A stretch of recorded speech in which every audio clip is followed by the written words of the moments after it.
I'm Jessica Williams. I'm an assistant professor in the School of Health Professions, the Department of Health Services Administration. PechaKucha is a term that comes from architects in Tokyo, Japan, and they developed the technique because they felt that architects talk too much. And so what they wanted to do was sort of find a way to present material in a shorter way that's a little bit more clear and easy to follow. So they developed the PechaKucha technique around 2003, and what happens is you have 20 slides, 20 seconds per slide, and the slides advance automatically within PowerPoint. So instead of using a lot of text-based slides, you have more images and diagrams that help explain the information.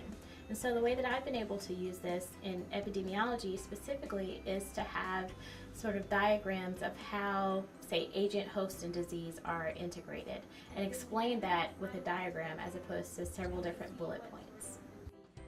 It's a little bit under 7 minutes for the entire presentation. Now what happens is sometimes if there are things that I want to sort of highlight within the context of the lecture, I'll go back and sort of go through them. What I also like to do is at the end of the PechaKucha we have a discussion section. And so I have questions that are designed to get into the nitty-gritty details of the topic that we're talking about. So kind of help them think through the basics of whatever our lecture topic is for the week.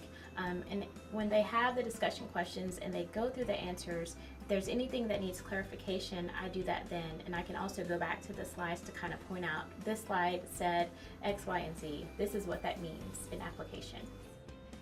I've had really good responses from students. I told them that this was something that we're trying this semester to kind of get an idea for how they like it.